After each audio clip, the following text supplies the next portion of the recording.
నమస్తే. మల్లికార్జున్. క్రోధీ నామ సంవత్సరం 2024 మిథున రాశి వారికి గోచారాన్ని అనుసరించి ఈ సంవత్సర ఫలితాలు. ఈ ఫలితాలు ఎవరు చూసుకోవాలంటే నక్షత్రం ప్రకారం పేరు పెట్టుకున్న వాళ్ళు, మిథున రాశి అయిన వాళ్ళు మాత్రమే చూసుకోవాలి. నక్షత్రం ప్రకారం పేరు పెట్టుకోని వాళ్ళు మిథున రాశిగా పరిగణించబడరు అన్నమాట. మీరు ఏదో పేరు పెట్టుకున్నారు అలా చూసుకోకూడదు, నక్షత్రం ప్రకారమే చూసుకోవాలి. ఏ నక్షత్రాలంటే మృగశిర నక్షత్రం 3వ పాదం 4వ పాదం, ఆరుద్ర నక్షత్రం 1వ పాదం 2వ పాదం 3వ పాదం 4వ పాదం, పునర్వసు నక్షత్రం 1వ పాదం 2వ పాదం 3వ పాదం. ఈ 9 పాదాల వాళ్ళు మిథున రాశికి సంబంధించిన వారు అవుతారు. నేను చెప్పేవన్నీ కూడా ఇప్పుడు ఈ సంవత్సరానికి సంబంధించి గోచార ఫలితాలు 25% మీ జీవన విధానంలో ప్రతిఫలిస్తాయి. మిగతా 75% మీరు పుట్టిన డేటు, టైము, ప్లేస్ ఆఫ్ బర్త్ను బట్టి మీకు ఒక లగ్నం తయారై ఉంటుంది. ఆ లగ్నం ప్రకారం గ్రహాలు ఉంటాయి, దశ అంతర్దశలు జరుగుతుంటాయి. వాటి ప్రభావంతోనే మిగతా 75% జీవన విధానం ఆధారపడి ఉంటుంది. ఈ 25% కూడా అవసరమే. కాబట్టి ఏ విషయాలు ఎక్కువగా మీ మీద ప్రతిఫలిస్తుంటాయి, అనుకూలంగా ఉంటాయి, వ్యతిరేకంగా ఉంటాయి అనేది ఈ గోచారంలో తెలుసుకుంటాం. అది కాబట్టి మిథున రాశి వారికి ఈ సంవత్సరం ఆదాయం 5, వ్యయం కూడా 5, ఈక్వల్, ఇబ్బంది ఏమీ లేదు. అలాగే మిథున రాశి వారికి గౌరవం 3, అవమానం 6. అంటే గౌరవం కన్నా అవమానాలు పొందే అవకాశాలు ఎక్కువగా ఉంటాయి. మిథున రాశి వారికి 12వ స్థానంలో గురుగ్రహ సంచారం జరుగుతున్నది. 4వ స్థానంలో కేతుగ్రహ సంచారం జరుగుతున్నది. 9వ స్థానంలో స్వస్థానంలో శనిగ్రహ సంచారం జరుగుతుంది. 10వ స్థానంలో రాహుగ్రహ సంచారం జరుగుతుంది. ఈ 4 గ్రహాలు ఎక్కువగా ఈ గోచారంలో మన జీవితాన్ని, మన జీవన విధానాన్ని ఎలా ఉంటుందని తెలియజెప్తాయి అన్నమాట. 12వ స్థానంలో గురువు ఉండటం వల్ల ఏం జరుగుతుందంటే వ్యయస్థానం. అది మీరు పెట్టే ఖర్చులన్నీ కూడా సద్వినియోగమే అవుతాయి, దుర్వినియోగం అవ్వవు. ఆలోచించుకొని మీరేం చేస్తారు, మీరు ఏ పెట్టుబడి పెట్టినా, మీరు ఏ ఖర్చు పెట్టినా, విద్యకు కానీ, ఇన్వెస్ట్మెంట్కి కానీ, ఏదన్నా వస్తువు కొనుక్కుంటానికి కానీ గురువు 12వ స్థానంలో ఉన్నాడు. కాబట్టి మనం ఆలోచించుకోవాలి, ఖర్చులు అవుతాయి. ఆ ఖర్చుల్ని మనం ఎలా తెలుసుకుని ఇలా మార్చుకోవాలి. మంచి విధానాలకి ఆ ఖర్చుని మార్చుకోగలిగితే అనవసరమైన వ్యయాల్ని తగ్గించుకుంటాం. అది 12వ స్థానంలో వ్యయం స్థానంలో గురువు వచ్చాడంటే మంచి విషయాలకే మనం ఖర్చు పెడతాం. విద్య కోసం కానీ, గృహం కోసం కానీ, మన ఆభరణాల కోసం కానీ, ఇట్లాంటి వాటి కోసం మనం ఖర్చు పెట్టవచ్చు మంచి స్థానాలకి. గురుఫలం అది. అలాగే గురువు యొక్క దృష్టి మీ యొక్క సర్వ సౌభాగ్య స్థానం మీద మరియు ఆయుష్ స్థానం మీద ఉంది గురువు యొక్క దృష్టి. కాబట్టి గురువు యొక్క దృష్టి సర్వ సౌభాగ్య స్థానం మీద ఉంది. కాబట్టి మీ ఖర్చుని ఏం చేయొచ్చు, సర్వ సౌభాగ్యాలు అంటే ఆభరణాలు కొనుక్కుంటాం, ఏదన్నా ఈ గృహాన్ని నిర్మించుకోవటం, ఎక్కడన్నా మంచిగా పెట్టుబడులు పెట్టుకోవటం, విద్య కోసం ధనాన్ని ఖర్చు పెట్టుకుంటాం, వ్యాపారంలో ధనాన్ని ఇన్వెస్ట్మెంట్ చేసుకుంటాం. ఇట్లాంటి వాటికి ఏం చేయొచ్చు, ఉపయోగిస్తారు. గురువు దృష్టి కూడా మంచిదే. 12వ స్థానం వ్యయ స్థానం ఉన్నాడు. అక్కడి నుంచి ఆయన మీకున్న సర్వ సౌభాగ్య స్థానాన్ని చూస్తాడనమాట. ఆయనకి 5వ దృష్టి అనమాట అది. ఆయుష్ స్థానం కూడా చూస్తాడు. మీకు ఏదన్నా అనారోగ్య సమస్యలు అట్లాంటివి ఉంటే గురువు ఆయుష్ స్థానంలో ఉన్నాడు కాబట్టి అక్కడ గురు ప్రభావం ఎక్కువ ఉండకపోయినా మనం ఆలోచించుకొని మన అనారోగ్య సమస్యలు ఏమైనా ఉన్నా కూడా ఏం చేయొచ్చు, మనం తగ్గించుకోవడానికి మంచిగా ఆలోచన విధానాన్ని మనలో రేకెత్తిస్తాడనమాట మన జీవన విధానంలో. ఇది గురు బలం మీకు బాగానే ఉన్నట్టు. 12వ స్థానంలో గురువు అనుకూలం కాదనుకోకూడదు. 12వ స్థానంలో గురువు ఉన్నాడు కాబట్టి మనం ఏం చేయాలనేది తెలుసుకోవాలి. ఎప్పుడైనా ఒక గ్రహం బాగోలేదనుకోండి, బాగోలేదనేది కాదు తెలుసుకోవాల్సింది, బాగోలేదు కాబట్టి మనం ఏం చేస్తే బాగుంటుంది అనేది మనం ఆలోచించుకుంటాం కోసం జ్యోతిష్య శాస్త్రం. ఏదో అయిపోతుందనే దానికోసం కాదు జ్యోతిష్య శాస్త్రం. మంచిగా ఉన్నది ప్రొసీడ్, బాగోలేదు ఆలోచించు, ఏం చేస్తే ఆ బాగోంది బాగుంటుంది, ఆ తప్పులు మనం చేయకుండా ఉండాలి అనే విధానమే జ్యోతిష్య శాస్త్రం. మీకు అఖండ రాజయోగాలు, మీరు సీఎం అవుతారు, ఏదో అవుతారు, లక్షలు కోట్లు సంపాదిస్తారు, అలాది కాదు జ్యోతిష్య శాస్త్రం. జీవన విధానం, ఎండాకాలం, వర్షాకాలం, చలికాలం, ఇట్లా కాలాలను బట్టి ఒక ఋతువు, ఏ ఋతువులో బట్టి కాలాన్ని బట్టి పంట వేసుకొని రైతు పంటని సక్రమంగా పండించుకోగలుగుతాడు. అట్లాగే మనం కూడా ఈ గోచారంలో మన లగ్నం ప్రకారం ఈ గ్రహాలు మన మీద పనిచేస్తుంటాయి కాబట్టి ఆ విధంగా మనలో ఎగ్జిక్యూషన్ జరుగుతుంది. కాబట్టి మనం అవి తెలుసుకొని ఇప్పుడు మిథున రాశి వాళ్ళం, మనకి వ్యయ స్థానంలో గురువు ఉన్నాడు, సర్వ సౌభాగ్య స్థానాన్ని చూస్తున్నాడు కాబట్టి మనం మంచి విషయాలకి ధనాన్ని ఖర్చు పెట్టుకుంటే మంచిది అని తెలియజేసుకుంటాం. మంచి విషయాలకే ఖర్చు పెడతాం ఎక్కువ శాతం, అది పాజిటివ్. అలాగే ఇంకోటి ఏంటంటే మిథున రాశి వాళ్ళకి 10వ స్థానంలో రాహువు ఉన్నాడు. రాహువు 10వ స్థానంలో ఉంటే బలంగా ఉన్నట్టే. ఉద్యోగ స్థానము, వ్యాపార స్థానంలో మంచిగానే ఉంటుంది గురువు రాహువు. కాకపోతే అక్కడ ఏం జరుగుతుందంటే 10వ స్థానం రాహువు ఉండి ఆ స్థానం బలంగా ఉన్నప్పుడు రాహువు మాయలో మనల్ని ఉంచుతాడు. రాహు మాయలో మనం పడకూడదు. స్థానం బలంగా ఉంది, నా వ్యాపారం బ్రహ్మాండంగా సాగుతుందని వ్యాపారంలో మోసం చేయకూడదు. నా ఉద్యోగం బాగుందని ఉద్యోగంలో సరిగ్గా ఉండకుండా ప్రవర్తించకూడదు. అంటే రాహువు అక్కడ బలంగా ఉంటాడు. అట్ ది సేమ్ టైం మనలో మాయను కూడా కమ్మించి ఉంటాడు. ఆ మాయా ప్రభావానికి నువ్వు లోనవ్వకుండా ఉంటే ఆ రాహువు బలోపేతమై ఉంటుందన్నమాట. మీరు మాయా ప్రభావానికి లోనయ్యారనుకోండి, పాజిటివ్ జరగాల్సింది నెగిటివ్ జరిగిపోయింది. కాబట్టి రాహువు 10వ స్థానంలో ఉన్నప్పుడు కొంచెం జాగ్రత్తగా ఉండాలి. విద్య, ఉద్యోగ, వ్యాపారాలు నువ్వు మంచిగా ఉందా, మాయ చేయట్లేదా, నీతిగా నిజాయితీగా నీ ఉద్యోగం సరిగ్గా టైంకి వెళ్ళటం, చక్కగా పని పూర్తి చేయటం, అట్లాంటివన్నీ చేసినప్పుడు నీ ఉద్యోగంలో నిన్ను మించిన వాడు ఎవడూ లేడు అనే కితాబు మీకు వస్తుందన్నమాట. అలాగే నీ వ్యాపారంలో రాహువు 10వ స్థానంలో ఉన్నాడా, నువ్వు మేలైన వస్తువులను అమ్ముతున్నావా, మేలైన పదార్థాలను అమ్ముతున్నావా, మన్నికైన వస్తువులను అమ్ముతున్నావా, అట్లాంటిది మంచిగా ఇస్తున్నావా ధరలు అనే దాన్ని బట్టి నీ వ్యాపారం బాగా అభివృద్ధి చెందే అవకాశం ఉంటుంది. నువ్వు అక్కడ మోసం చేయాలంటే అసలుకే మోసం జరుగుతుంది. రాహువు యొక్క ప్రభావం అది. కాబట్టి పాజిటివ్ సైడ్ ఉంటుంది, అది నెగిటివ్ సైడ్ ఉంటుంది. కాబట్టి నేను ఇప్పుడు విడమర్చి చెప్పాను కాబట్టి మీకు ఆ స్థానం బలం, ఒక పిల్లర్ అనమాట 10వ స్థానంలో రాహు ఉండటం అనేది. కాబట్టి ఏంటది, ఆ స్థానాన్ని మీరు ఇంకా ఈ మంచి విధానాలతో మన తెలివిని ఉపయోగించి నేను చెప్పినవన్నీ గుర్తుపెట్టుకుంటే మీకు ఆరోగ్య వ్యాపారంలోనూ ఉద్యోగంలోనూ అభివృద్ధి సాధిస్తారు. అలాగే 9వ స్థానంలో శనిగ్రహ సంచారం జరుగుతుంది. పితృ సంబంధమైన స్థానం. అంటే తండ్రికి సంబంధించిన స్థానం. ఆ స్థానంలో శనికి అది స్వక్షేత్రం కాబట్టి మీ తండ్రితో అంతా మీకు మంచిగానే శుభంగానే జరుగుతుంది అనమాట. ఏమన్నా చిన్న చిన్న విభేదాలు అట్లాంటివి ఏమైనా ఉన్నా, కర్మఫలాలు ఏమైనా ఉన్నా అవన్నీ సరి చేస్తాడు శని. కాబట్టి ఎవరికైనా సరే మిథున రాశి వాళ్ళు ఉండి తండ్రికి సంబంధించిన ఇబ్బందులు, తండ్రితో విభేదాలు అట్లాంటివి ఏమైనా ఉంటే చక్కగా ఈ సంవత్సరం ఏమవుతాయి, మీకు పరిష్కారం అవుతాయి. ఎందుకంటే శని వచ్చాడంటే ఆ స్థానాన్ని పర్ఫెక్ట్ చేసి కానీ ఆయన అక్కడి నుంచి కదలడు. శని వచ్చాడు అంటే ఏంటి అర్థం, అందులో కష్టాలను పెట్టైనా నష్టాలను పెట్టైనా సరే ఆ స్థానాన్ని పర్ఫెక్ట్ చేస్తాడు.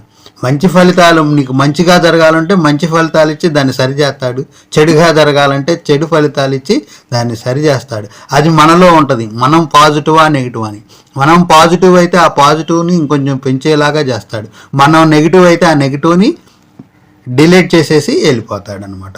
అది శని యొక్క కర్మ ఫలాలు అనమాట, కర్మదాత అనమాట. దండనాయకుడు, కర్మఫల ప్రదాత శని. కాబట్టి 9వ స్థానంలో పితృ సంబంధమైన వ్యవహారాలు ఏమైనా ఉంటే, తండ్రి గారితో ఏమైనా విభేదాలు ఉంటే చక్కగా వెళ్ళి మాట్లాడుకుంటే అవన్నీ కూడా పరిష్కారం అయ్యే కాలం అనమాట. నెక్స్ట్ 4వ స్థానం. మిథున రాశి వాళ్ళకి 4వ స్థానంలో కేతు గ్రహ ప్రభావం చూపిస్తుంది. కేతు అంటే 4వ స్థానంకి ఒక రకంగా బలమైనా సరే వీక్ అనమాట.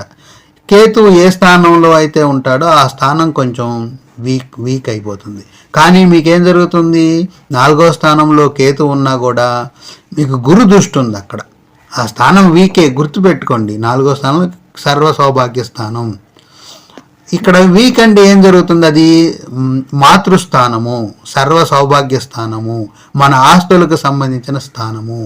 కాబట్టి వాటన్నిటిలో కూడా ఇబ్బందులు తలెత్తే అవకాశాలు కూడా ఉన్నాయి. సేమ్ టైం గురు దృష్టితో వాటన్నిటిని కూడా మీకు పరిష్కరించుకునే, వాటిల్ని కాపాడుకునే అవకాశాలు కూడా వస్తాయి. కాబట్టి మీ తల్లికి సంబంధించిన అనారోగ్య సమస్యలు ఏమైనా ఉంటే జాగ్రత్తగా చూసుకోండి. తల్లికి సంబంధించిన ఇబ్బందులు వస్తే ఎమ్మటే వైద్యాన్ని చేయించుకోండి. అలాగే మన తల్లి గారికి ఖర్జూరం తినమని చెప్పండి. 4వ స్థానం బాగోలేదు కదా, ఇది ఒకటే నెగిటివ్ అనమాట. ఖర్జూరం తినమనండి. ఆమె యొక్క ఆలోచన విధానం మారుతుంది, ఆరోగ్య స్థానం బలపడుతుంది. అలాగే మీ యొక్క ఆభరణాలు కానీ ఆస్తులు కానీ జాగ్రత్తగా పరిరక్షించుకోండి. ఆడవారైతే నగలు జాగ్రత్త. సర్వ సౌభాగ్య స్థానంలో కేతు ఉన్నారు కాబట్టి అది కేతు అనేది కొంచెం ఇబ్బంది, మంచిదే కానీ ఇబ్బంది అనమాట. ఇట్లా నెగిటివ్ జరిగే అవకాశాలు కూడా ఉంటాయి. చెప్పా కదా, రాహువు కేతువు ఎక్కడైనా సరే ఉంటే మంచి స్థానంగా ఉంటే మంచి జరుగుతుంది. ఎట్ ఏ టైం సేమ్ మాయలో కూడా ఉంటాం అనమాట. రాహువు కేతువు ఛాయాగ్రహాలు అనమాట. ఆ మాయలో మనం పడకూడదు. అలాగే మీరు వాహన స్థానం ఉంటే జాగ్రత్త. మీరు వాహనం నడిపేటప్పుడు జాగ్రత్తలు తీసుకోవాలి. ఎందుకంటే 4వ స్థానం ఇబ్బందికరమైన స్థానము వాహనాలు నడిపేటప్పుడు మిథున రాశి వాళ్ళు స్పృహలో ఉండాలి. ఎక్కువ వేగంతో వెళ్ళకూడదు. అవసరమైతే మీ వాహనాలను ఆపేసి చక్కగా బస్సుల్లో, ట్రైన్లలో జర్నీ చేయండి. లేదా నా వాహనంలోనే నేను జర్నీ చేస్తానంటే జాగ్రత్తలు తీసుకోండి. మిథున రాశి వాళ్ళకి ఎక్కువ నెగిటివ్ ఇదే. ఆభరణాల విషయంలో జాగ్రత్తగా తీసుకోండి. అప్పు తీసుకొని బళ్ళు కానీ, అప్పు తీసుకొని నగలు కానీ, అప్పు తీసుకొని కానీ ఆస్తులు కానీ కొనకండి. అలా చేయటం వల్ల ఏం జరిగేది ఏంటంటే అవమానం. మీకు గౌరవం 3 ఉంది, అవమానం 6 ఉంది. ఆ అవమానాలు మీకు ఎదురవుతాయి. మీ సొంత ధనం ఉంటేనే ఏదైనా చేసుకోవాలి. కాబట్టి నేను చెప్పిన ఇవన్నీ కూడా మీ మనస్సులో ఉంచుకుంటే, మీరు ఆచరించుకుంటే ఈ సంవత్సరంలో 25% మీరు సక్సెస్ వచ్చేసినట్టే. మిగతా 75% మీ యొక్క జాతక లగ్నం మీద ఆధారపడి ఉంటుంది. సరే, వీటిల్లో మనకి బాగుంది. గురువు పర్వాలా, 12వ స్థానం బాగుంది. అయినా సరే ఇంకొంచెం బాగుండాలి. ఎందుకంటే ఆయన ఆయుష్ స్థానాన్ని చూస్తున్నాడు, సర్వ సౌభాగ్య స్థానాన్ని చూస్తున్నాడు. కానీ సర్వ సౌభాగ్య స్థానంలో కేతు ఉన్నాడు కాబట్టి ఇబ్బంది. అలాగే రాహువుతో శనితో ఇబ్బంది ఏమీ లేదు, బాగుంది. కాబట్టి మీరేం చేయాలి, మంత్ర జపం. నేను చెప్పాను సింపుల్, మీరే చేసుకోవాలి. వేరే వాళ్ళ చేత చేయించడానికి ఉండదు. మీరే ఆహార పదార్థం తీసుకోవాలి. మీరే మంత్రాన్ని మీరే స్వయంగా మననం చేసుకుంటూ ఉండాలి. మీరే ఆహార పదార్థాలు తయారు చేసి కానీ ఇంట్లో వండించి కానీ పేదలకు పంచాలన్నమాట. ముందు ఆహార పదార్థాలు చెప్దాం. ఆహార పదార్థాలు ఏంటి, మీకు కేతువు, ఖర్జూరం తీసుకోండి. అలాగే మీ మదర్కి కూడా ఖర్జూరం ఇవ్వండి. మీకు కేతువు, మీరు ఖర్జూరం ఎందుకు తీసుకోవాలి, మీకు 4వ స్థానం ప్రమాదం పొంచి ఉందన్నమాట. అందుకని జాగ్రత్తగా మీరు ఖర్జూరం తీసుకొని ఆలోచన విధానం మారాలి. అలాగే గురువు శనగలు కూడా మీరు ఉడకపెట్టి కానీ నానబెట్టి కానీ మొలకలు ఎత్తించి కానీ మీరు శనగలు కూడా ఆహారంగా తీసుకోవాలి. ఎందుకంటే 12వ స్థానం గురువు ఉంటాడు, మంచిదే కానీ అంత మంచి అయిన ఆధిపత్యం కాదనమాట ఆయనకి. అందుకని మనం అది గురువును కూడా ఏం చేయాలి, మీరు చూసుకోవాలి. గురువుకి కేతువుకి ఇట్లా శనగల ద్వారా ఖర్జూరాన్ని మీరు తినడం ద్వారా మీ యొక్క ఆలోచన విధానం, మీలో ఉన్న గురువు యొక్క శక్తి, కేతువు యొక్క శక్తి సక్రమంగా పనిచేస్తుంది. మనలో ఆ శక్తులు అన్నీ ఉన్నాయి, పైన గ్రహాల్లో కాదు. ఆ పైన అన్ని గ్రహాల్లోంచి వచ్చిన శక్తులే సూర్యశక్తి చంద్రశక్తి అంటే మనం నమ్ముతాం, మన మీద ప్రభావం చేస్తుంటే. మిగతా అన్ని అంటే ఏదో కొత్తగా ఆలోచిస్తాం. ఆ 7 గ్రహాల శక్తులు మనలో ఉంటాయి, 2 యొక్క ఛాయాగ్రహాల ప్రభావం మాయలు కూడా మనలో ఉంటుందన్నమాట. అవన్నీ మనలో ఇలా ఈ విధంగా ఎగ్జిక్యూట్ అవుతుంది. మిథున రాశి వాళ్ళకి ఏంటి, సర్వ సౌభాగ్య స్థానంలో కేతువు ఎగ్జిక్యూట్ అవుతుంది, ఆ ఆలోచన విధానాల దగ్గర ఎగ్జిక్యూట్ అవుతుంది. అలాగే వ్యయ స్థానం దగ్గర గురువు యొక్క ఆలోచన విధానాలు ఎగ్జిక్యూట్ అవుతాయి. అలాగే పితృస్థానం, తండ్రికి సంబంధించిన స్థానం మీద ఏమవుతుంది, శని యొక్క శక్తి మనలో ఎగ్జిక్యూట్ అవుతుంది. అలాగే ఉద్యోగం వ్యాపార స్థానం మీద మనలో ఉన్న రాహు యొక్క శక్తి ఎగ్జిక్యూట్ అవుతుంది. నేనేం చెబుతున్నాను, ఎగ్జిక్యూట్ అయ్యే శక్తుల్ని పాజిటివ్గా మార్చుకోండి. ఇలా నెగిటివ్ జరుగుతుందని మన పెద్దలు కనిపెట్టారు.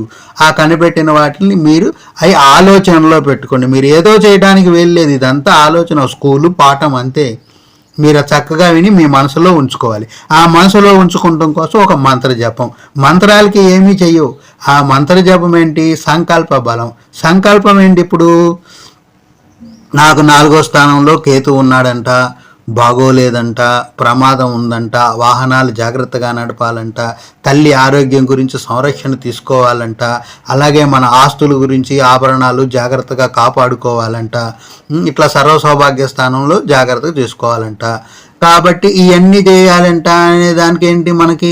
అలాగే వ్యాపారం ఉద్యోగంలో పర్ఫెక్ట్ టైంకి వెళ్ళాలంట, వ్యాపారం సక్రమంగా చేయాలంట.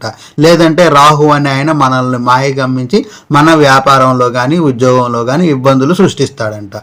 ఇక్కడ ఏం లేదు, ఆ మాయలో మనం పడకుండా ఉంటే ఎప్పుడు రాహువు కేతువు పర్ఫెక్ట్ అనమాట, మనకి తెలియజేస్తాయి అన్నమాట. రాహువు కేతువులు నువ్వు మాయలో ఉంటున్నావు అని తెలియజేస్తుంది. ఆ స్థానాల మీద ఉద్యోగ వ్యాపార స్థానంలో మాయల్లో ఉంటావు తెలియజేస్తుంది. సర్వ సౌభాగ్య స్థానం మాయలో ఉంటావు, కేతు మాయలో తెలియజేస్తుంది. రాహు మాయ బలం, ఆ మాయను ఛేదించుకోవటానికి నేను చెప్తున్నా. కాబట్టి నువ్వు ఓం లం లంబోదరాయ నమః, ఓం లం లంబోదరాయ నమః, ఓం లం లంబోదరాయ నమః, ఈ బీజ మంత్రాన్ని మీరు చదువుకున్నారండి. అక్కడ లం అనేది బీజ మంత్రం, అది మనలో వైబ్రేషన్స్ తీసుకొచ్చి మనలో ఉన్న కేతువు యొక్క శక్తిని మనలో ఎగ్జిక్యూట్ చేస్తూ ఉంటుంది. ఆ శక్తి బలాన్ని పెంచుతుంది అనమాట పాజిటివ్గా. అలాగే రాహుగ్రహానికి ఆధిపత్య దేవత దుర్గాదేవి, దుమ్ దుర్గాదేవి నమః. అక్కడ దుమ్ అనే పదమే మనలో ఉన్న రాహుగ్రహ శక్తి. కాకపోతే అక్కడ మనం దైవ సంబంధంగా మనం వెళ్తాం కాబట్టి అది దేవత కింద దుర్గాదేవిని పెట్టుకున్నాం.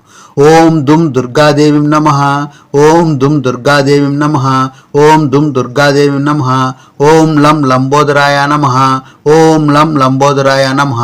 ఈ విధంగా రాహువుకి కేతువుకి గనక మీరు ఈ జపాన్ని ఎప్పుడు కూడా మీరు మనం ఎన్నిసార్లు అనే అక్కర్లా, మీరు ఈ సంవత్సరం అంతా కూడా మీకున్న విధానం అది. ఇప్పుడు అప్పులు చేసామనుకో, అప్పులు తీర్చడానికి మనం ఆ అప్పులు తీరేదాకా మనం కష్టపడట్లా. అలాగే ఒక చాట డబ్బులు రావాలి, సాయంత్రంకి డబ్బులు ఇస్తారు, ఉదయం నుంచి పనిచేస్తే సాయంత్రం డబ్బులు రావట్లా.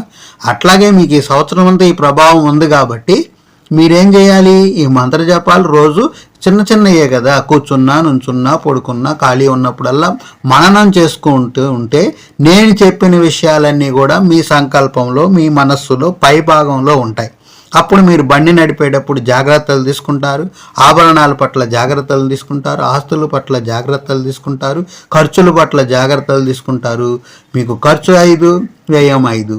కాబట్టి మంచి వ్యయాలు చేస్తారు, దుర్వినియోగం అయిపోయాయి, సద్వినియోగం కాని వ్యయాలు మీరు చెయ్యరు. ఇది గుర్తుపెట్టుకోండి. అట్లా ఆహార పదార్థం ద్వారా, అట్లా మంత్రశక్తి ద్వారా.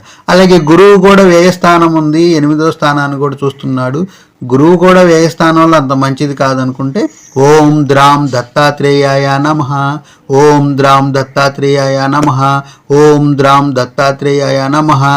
అక్కడ నేను దత్తాత్రేయ అనేది నాకు మెయిన్ కాదండి, దుమ్ అనే ద్రాం, ఓం ద్రాం దత్తాత్రేయాయ నమః, ఓం ద్రాం దత్తాత్రేయాయ నమః, ఓం ద్రాం దత్తాత్రేయాయ నమః. ఆ ద్రాం అనే పదం వల్ల మీలో ఉన్న గురుశక్తి ఎగ్జిక్యూషన్ జరుగుతుంది. కాబట్టి ఈ విషయాలన్నీ కూడా, ఈ పదార్థాలు ఇవన్నీ కూడా మీకు ఈ విషయాలు నేను చెప్పాను, ఆ విషయాలు మీరు ఎప్పుడు మీ మనసులో మననం చేసుకుంటూ ఉంటాయి. ఎప్పుడు మన మనసులో అవి ఉన్నాయి కాబట్టి ఏంటి, ఆ విషయాలు పని దగ్గర అశ్రద్ధ పెట్టం, వ్యాపారంలో మోసం చెయ్యం, బండి నడిపేటప్పుడు జాగ్రత్తగా ఉంటాం, తల్లి అనారోగ్యం పాలవకుండా చూసుకుంటాం, మన ఆస్తుల్ని సంరక్షించుకుంటాం, మనకు అనారోగ్యాలు వస్తే బాగు చేసుకుంటాం, అనవసరమైన ఖర్చులు చెయ్యం, ఖర్చు చేసేటప్పుడు ఆలోచిస్తాం, ఇవన్నీ మన మనసులో ఉంటాయి. అప్పుడు మీ జీవన విధానం అంతా కూడా మేలుగా ఉంటుంది. ఇలా మేలైన జీవన విధానం కోసమే మన పెద్దోళ్ళు జ్యోతిష్య శాస్త్రాన్ని రూపొందించారు. అంతేగాని జ్యోతిష శాస్త్రాన్ని అడ్డం పెట్టుకొని మీ చేత యజ్ఞాలు, యాగాలు, పెద్ద పెద్ద పూజలు అయ్యో చేపించి దాన్ని వ్యాపార సంబంధంగా మార్చడానికి కాదు. 99 మంది జ్యోతిష్యులు వ్యాపారులే, 99 మంది వ్యాపారులే. మీకు కావాలంటే చూసుకోండి. నేను ఉచితంగానే మీకు చెప్తాను. మీ డే టు టైము వాటి ప్రకారం లగ్నం గనక మీరు తెలుసుకోవాలనుకుంటే వాట్సాప్ నెంబర్ ఉంటుంది ఇందులో. వాట్సాప్ నెంబర్కి డే టు టైము, పుట్టిన ఊరు వాట్సాప్ చేయండి. నేను మీకు మళ్ళీ ఎప్పుడు కాల్ చేయాలో చెప్తాను, మళ్ళీ అప్పుడే చేయండి. ముందుగా కాల్స్ చేయవాకండి. వాట్సాప్లో మీరు పెట్టడం వరకే మీ పని. తర్వాత ఆ టేబుల్ జాతక పట్టుకిచ్చి మీరు ఎప్పుడుగా నేను చెప్తాను, నేను చెప్పిన టైంలో మీరు కాల్ చేస్తే నేను మీకు చెప్తాను అనమాట. మిగతా 75% కూడా తెలుస్తుంది ఉచితంగానే. నేను డబ్బులు తీసుకుంటా. ఎప్పుడు జాతక చక్రం అంతా నాకు రాసేవ్వండి, మొత్తం లైఫ్ నాకు ఎలా ఉంటుందో రాసేయనంటే అప్పుడు నాకు ఒక వారం రోజులు పడుతుంది. అప్పుడు నేను ఛార్జ్ చేస్తా. రాయటానికి నేను ఎక్కువగా ప్రేరేపించను, చెప్పేస్తున్నాం కదా. ఎవరికన్నా ఎప్పుడైనా కావాలంటే అలా రాయించుకోవచ్చు. ఎప్పుడు ఏ దశ జరుగుతుంది, అంతర్దశ జరుగుతుంది, ఎట్లా ఉంది అనేది ఎప్పుడూ ఉంటుంది. ఇప్పుడైతే అందుబాటులో ఉన్నాం, ఇప్పుడు అన్నీ చెప్తున్నాం కాబట్టి ముందు ఇది ఫాలో అవ్వచ్చు. అది కాబట్టి మీరు మంత్రజపం, బీజాక్షరంతో కూడిన మంత్రజపం, ఆహార పదార్థాలు తీసుకోండి. ఆహార పదార్థాల ద్వారా మీరు ఆలోచన విధానం మారుతుంది. మంచి కర్మఫలాలు కూడా మనకు కలగాలంటే ఆహార పదార్థాలని దానం చేయాలి. నెలకు ఒక్కసారి అన్నా సరే శనగలను ఉడకబెట్టి గుడి దగ్గర పంచండి, లేదా మినపగారెలు పెంచండి, లేదంటే ఖర్జూరాన్ని కూడా పంచండి.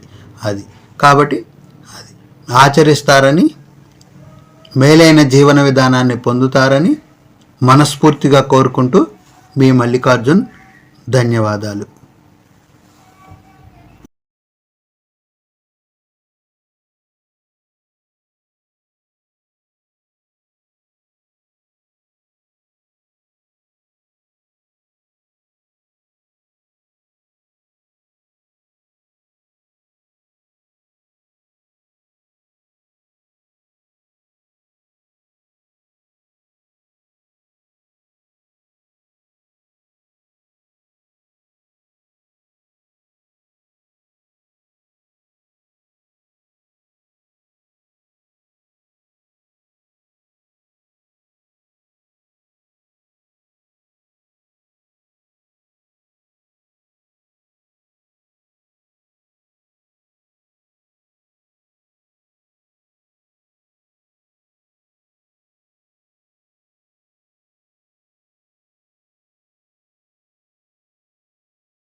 నమస్తే.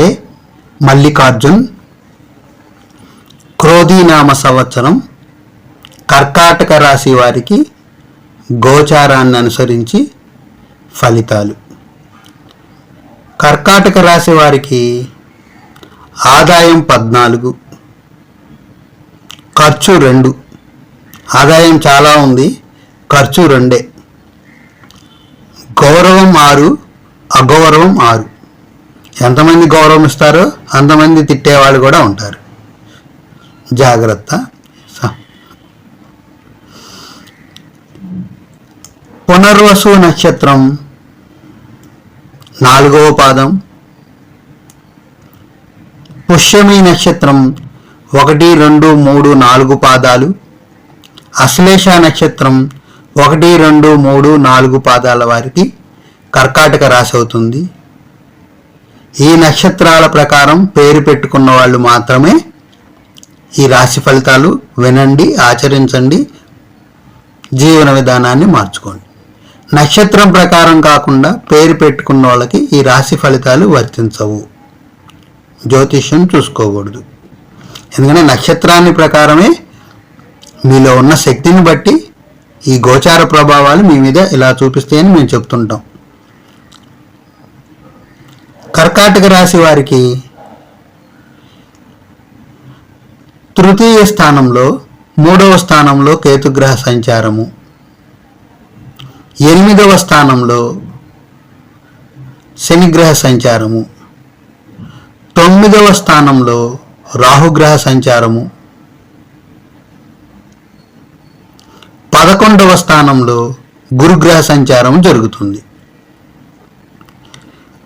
అష్టమ స్థానం శని మంచిదే, స్వస్థానమైనది. ఆయుష్ స్థానము మంచిదే. రాహువు నవమ స్థానంలో ఏ గ్రహం ఉన్నా కూడా శుభం జరగాలి. కాబట్టి 9వ స్థానం రాహువు మంచిదే. 11వ స్థానం లాభస్థానం గురువు ఉన్నాడు, మంచిదే. 3వ స్థానం కేతు ఉన్నాడు, మంచిదే. అది కూడా 3వ స్థానంలో కేతు ఉన్నాడు, మంచిదే. కాకపోతే రాహువు కేతు ఒక మాయ ఉంటుంది, అది మంచిగా ఉన్నట్టే ఉంటుంది, కానీ తేడాలు ఉంటాయి. అది మనం గమనించుకొని చూసుకోవాలి. 3వ స్థానంలో మీరు సోదర స్వభావము అంటే సోదరీమణులు, సోదరులు, పరాక్రమ స్థానము, పోటీ స్థానము. కాబట్టి మీకు ఇక్కడ 3వ స్థానంలో అందరూ బాగున్నారు, అయినా సరే సోదరీమణులతో విభేదాలు రాకుండా చూసుకోండి. అప్పుడే మీరు మాయలో ఉండకూడదు నాకంతా బాగుందని. అది అలాగే మీరు పోటీ పరీక్షలకు వెళ్ళారనుకోండి, కర్కాటక రాశి వాళ్ళు, కేతు ఉన్నాడు అక్కడ, అనుకూలిస్తాడు. బాగా చదువుకొని వెళ్తే మీకు విజయాలు మీవే, నాకంతా వచ్చేసి అనుకోవాకండి. అలాగే పోటీ వ్యాపారాలు ఆలోచించుకోకుండా నేను బాగా చేసేస్తాను వ్యాపారం అనేసి వెళ్ళవాకండి పోటీ పరీక్షలకు కానీ పోటీ వ్యాపారాలకు కానీ. ఎందుకంటే కేతుగ్రహం మితిమీరిన విశ్వాసం పనికిరాదనమాట. ఎందుకంటే కేతుగ్రహంకి ఆలోచన విధానం తక్కువ ఉంటుంది అక్కడ ఉన్నదంటే. ఆయన మంచిగా చేస్తాడు అక్కడ మీకు, అయినా సరే మీరు ఈ విషయాలు మనసులో ఉంచుకోవాలి. సోదరీమణులతో ఎలా మెలగాలి, పోటీ వ్యాపారంలో ఎలా తట్టుకోవాలి, పోటీ పరీక్షల్లో ఎలా నెగ్గుకు రావాలి అని మీరు ఆలోచన చేసుకుంటే, ఆలోచన చేయటం వల్ల ఏమైతే మీ ఆలోచన సత్సంకల్పంగా మారి సరి అయిన తీరులోకి వచ్చి, మీరు ఆలోచిస్తున్నారు కదా, ఆలోచిస్తే సరి అయిన తీరులోకి వచ్చేస్తారు, అంతే వస్తాయి. లేదనుకోండి నెగిటివ్ జరిగిపోయింది, సోదరీమణులతో వివాదాలు వచ్చే అవకాశాలు ఉంటాయి. 25% నేను చెప్పేది ఇది. 75% మీ యొక్క జాతక లగ్నం మీద ఆధారపడి ఉంటుంది. అందులో సోదర స్థానం బాగోలేదనుకోండి, ఇప్పుడు ఆల్రెడీ కేతు ఉన్నాడు, నెగిటివ్ విభేదాలు ఉంటాయి, అది గుర్తుపెట్టుకోవాలి. బాగుంటాయి కదా, అంతా బాగున్నట్టు కాదు. అలాగే అష్టమ స్థానంలో ఆయుష్ స్థానంలో శని ఉన్నాడు. కాబట్టి ఆయుష్ స్థానంలో శని ఉంటే మంచిదే. ఆయుష్ కారకుడే శని, ఆయనకి స్వస్థానం కూడా అదే. అది కాబట్టి కర్కాటక రాశి వారికి ఎక్కువగా బాగానే ఉన్నది, అంతా బాగానే ఉన్నది. అందుకని ఆదాయం 14, వ్యయం 2, గౌరవం అవమానాలు. కాబట్టి అవమానాలు ఏంటి, మితిమీరిన ఆత్మవిశ్వాసం వెళ్ళటం వల్ల అవమానాలు పాలయ్యే అవకాశం ఉంటుంది. మితిమీరిన ఆత్మవిశ్వాసం వద్దు, తల దించుకోవాల్సి వస్తుంది. ఆలోచన చేయండి, నేను పరీక్షల్లో గెలిచిపోతాను, నాదే ఫస్ట్ ర్యాంక్ అని చదువుకొని పరీక్షకి వెళ్ళకండి. అది మితిమీరిన ఆత్మవిశ్వాసంతో చక్కగా చదువుకొని మంచి ర్యాంక్ రావాలనే ఉద్దేశంతో వెళ్ళండి. చెల్లి మాట, తమ్ముడు మాట, అన్న మాట, అక్క మాట వినండి, ఆలోచించండి, వాళ్ళు చెప్పింది మంచిదా చెడ్డదా కాదనేది. అది అలాగే ఏదన్నా మీరు వ్యాపారస్తులైతే ఉద్యోగస్తులైతే మీతో పాటు పనిచేసే వాళ్ళతో పోటీ పడండి. వాళ్ళకన్నా నేనే గొప్ప అనే తీరులోకి వెళ్ళకండి. వాళ్ళు ఎలా చేస్తున్నారో వాళ్ళకన్నా మనం ఎలా బాగా చేయాలనేది ఆలోచించుకొని వెళ్ళండి. అప్పుడే విజయాల బాటలో ఉంటారు. కాబట్టి మీకు 4 గ్రహాలు పెద్ద నెగిటివ్గా లేవు. అయినా సరే కొంచెం మీరు 3వ స్థానం కేతుస్థానం కాబట్టి ఏం చేయాలి, మీరు 9వ స్థానం కూడా తండ్రికి సంబంధించిన స్థానం. ఆయన మేలు చేయాల్సిందే. తండ్రితో ఏమైనా విభేదాలు ఉన్నా కూడా పోతాయి. తండ్రి సలహాలు తీసుకోండి, మంచి జరుగుతుంది. తండ్రి సలహా తీసుకొని ప్రవర్తించాలి, మంచి జరుగుతుంది అనమాట. ఆ స్థానం బలమే. 9వ స్థానంలో ఏ గ్రహం ఉన్నా సరే మేలు చేయాల్సిందే. గురువు ఎటు లాభస్థానంలో ఉన్నాడు, గోచారంలో లాభమే చేస్తుంది. కాబట్టి మీకు అంతా బాగుంది. కాబట్టి మీరు ఎక్కువ పరిహారాలు ఏం లేవు. అవన్నీ కూడా మీలో చక్కగా ఉండాలని గుర్తుపెట్టుకోవడం కోసం కొంచెం గురుగ్రహ స్తోత్రము, కేతుగ్రహ స్తోత్రము చేసుకోండి. గురుగ్రహ స్తోత్రం ఏంటి? ఓం ద్రాం దత్తాత్రేయాయ నమః, ఓం ద్రాం దత్తాత్రేయాయ నమః, ఓం ద్రాం దత్తాత్రేయాయ నమః. ఇలా చదువుకోండి, ఎప్పుడూ మననం చేయండి సంవత్సరం అంతా. అలాగే కేతుగ్రహ స్తోత్రం ఓం లం లంబోదరాయ నమః, ఓం లం లంబోదరాయ నమః, ఓం లం లంబోదరాయ నమః. ఈ మంత్రాన్ని ఎప్పుడు కూడా మననం చేయండి. ఈ 2 మంత్రాలు మీరు ఎప్పుడు మననం చేస్తుంటే నేను చెప్పిన విషయాలు గుర్తుంటాయి. సోదర భావం ఎలా ఉన్నది, పోటీ పరీక్షలు ఎలా ఉన్నాయి, పోటీ వ్యాపారం ఎలా ఉన్నది, తండ్రితో భావాలు ఎలా ఉన్నాయి, ఆయుష్ భావం ఎలా ఉంది, గురువు లాభస్థానంలో ఎలా ఉన్నాడు అనే విషయం మీ మనసులో ఉంటుంది. వాటి ప్రకారం మీరు నడుచుకుంటారు. అదే మంత్రశక్తి. నేను చెప్పింది బీజాక్షరంతో కూడుకున్న బలం అనమాట. మామూలుగా నవగ్రహ స్తోత్రాలు ఇవి కాదనమాట. గురుగ్రహ స్తోత్రం అయితే ఏంటి? దేవానాంచ ఋషీనాంచ గురుం కాంచన సన్నిభం, ఇట్లా ఉంటుంది అనమాట. పలాస పుష్ప సంకాశం తారకాగ్రహ మస్తకం రౌద్రం రౌద్రాత్మకం ఘోరం తం కేతుం ప్రణమామ్యహం. ఇది అట్లాంటి నవగ్రహ స్తోత్రాలు చేసుకోవచ్చు. నేనేం చెప్తున్నాను, నవగ్రహ స్తోత్రాలు భక్తి మార్గం. నేను చెప్తుంది ఏంటి? జ్ఞాన మార్గం. బీజ మంత్రంతో కూడిని చేస్తాం. ఆ బీజ మంత్రం మీలో ప్రతిధ్వనిస్తుంది. లోపల మన శరీరం వైబ్రేట్ అవుతుంది. ఆ గురుగ్రహ శక్తి, కేతుగ్రహ శక్తి వైబ్రేషన్ జరిగి, ఎగ్జిక్యూషన్ జరిగి మంచి ఆలోచన తీరికి వస్తాయి అన్నమాట. మంచి ఆలోచన తీరికి వస్తాయి. మనంతా ఒళ్ళంతా మసాజ్ చేసుకుంటే బాగుంది, హాయిగా ఉంది అనుకుంటున్నాం కదా, ఆ మసాజ్ లాంటిదే ఆ శక్తులకి లోపల ఇవి. అట్లా ఆ 2 స్తోత్రాలు చేసుకోండి. శనగలు నానబెట్టుకొని కానీ ఉడకబెట్టి కానీ తినండి. ఖర్జూరం తినండి. అలాగే నెలకు ఒక్కసారన్నా మన దగ్గర డబ్బులు లేదంటే డబ్బులు ఉన్నప్పుడన్నా సరే 200-300 కన్నా ఖర్చు అవ్వు. ఖర్జూరం కానీ ఉడకబెట్టిన శనగలు కానీ వేరే చోట పంచండి. నువ్వు పంచిని వాళ్ళు పదార్థంగా తిన్నప్పుడు ఆ శక్తి మీకు పుణ్యఫలంగా మారుతుంది. అలాగే మీకు 9వ స్థానంలో పితృస్థానానికి మీరు మేలు చేసుకోవాలంటే మినపగారెలు పంచండి. మీకు మీ తండ్రికి కూడా మంచిది అనమాట. అలాగే ఆయుష్ స్థానంలో శని ఉన్నాడు కాబట్టి నువ్వుండలు తయారు చేసి ఇవ్వండి. ఎవరికైనా సరే పంచండి. నువ్వులతో కూడిన అరిసెలు కానీ పంచడం వల్ల మేలు జరుగుతుంది. మనకు పెద్ద ఖర్చు ఏమీ లేదు. ఇవన్నీ మీరు వెళ్ళి ఒక పంతులు గారిని పూజ అన్నా, గుడిలో పూజ అంటేనే వేలకు వేలు అయిపోతున్న రోజులు. నేను చెప్పే 200-300 ఖర్చు పెడితే వస్తాయి అనమాట. ఒక 200 ఖర్చు పెడితే 1 కిలో అరిసెలు వస్తాయి. 20 అరిసెలు పంచేయచ్చు చక్కగా. నువ్వులు ఉంటాయి అందులో. ఖర్జూరం 200 ఖర్చు పెడితే 1 కిలోన్నర వస్తుంది. కొంచెం చేయొచ్చు. మీకు 200-300తోనే పుణ్యఫలం. శనగలు 1 కిలో 100 రూపాయలు ఉంటాయి. నానబెట్టి కొంచెం ఉప్పేసి ఉడకబెట్టేస్తే పుణ్యఫలం. మినపగారెలు 1 కిలో కొనుక్కుంటే 30-40 గారెలు అవుతుంటాయి. గారెలు వేసేసి చక్కగా పనిచేస్తే పుణ్యఫలం. మనం ఆహార పదార్థాలు తినాలి, దానం చేయాలి. తినకుండా దానం చేస్తే పుణ్యఫలాలు ఏమి రావు. మనం తినాలి. ఏ పదార్థమైనా మనం తిన్న తర్వాతే దానం చేయాలి. మనం తినని పదార్థాన్ని ఎప్పుడు దానం కింద అనకూడదు. మనం తిన్నదే దానం. అదే పుణ్యఫలంగా మారుతుంది. మనం తినాలి. తిన్న తర్వాత మనం వేరే వాళ్ళకి అదే పదార్థాలను, అట్లాంటి పదార్థాలని చేసుకోవాలి. అది కాబట్టి మీకు అంతా మంచిగానే ఉంది. గురువు బాగున్నాడు, శని బాగున్నాడు, రాహువు బాగున్నాడు, కేతువు బాగున్నాడు. కాదు చెప్పా కదా, రాహువు కేతువు బాగున్నారని మనం అనుకోకూడదు. శని కూడా ఆ 3 ఏంటంటే బాగున్నట్టే. ఎప్పుడు మనమంతా సక్రమంగా పనిచేస్తుంటే బాగున్నట్టు. మనం ఏ చిన్న తేడా చేసినా మాయ వచ్చేస్తుంది. మనం ఏ చిన్న తేడా చేసినా రాహువు కేతు మాయలో పడిపోతాం. మాయ మనల్ని నెగిటివ్ ప్రతిఫలాలు ఇస్తుంది. అదే విషయాలకి అయ్యే పాజిటివ్ అనుకున్నది ఏం చేస్తుంది, ఆ మాయలో పడంగానే నెగిటివ్ ఫలాలు ఇస్తుంది. మనం చెప్తాం కదా, నాకు అంతా వచ్చు, బాగా అన్ని చదివేసాను వెళ్తాడు, తప్పుతాడు వాడు పిల్లోడు. మాయ అన్నమాట అది. ఆ మితిమీరిన ఆత్మవిశ్వాసాలు వద్దు. మనం ఏ పని చేస్తున్నామో ఆ పనిని క్షుణ్ణంగా చక్కగా ఆలోచించండి. 1, 2, 3, 4 సార్లు ఆలోచించుకొని ఆ పనులు చేయండి.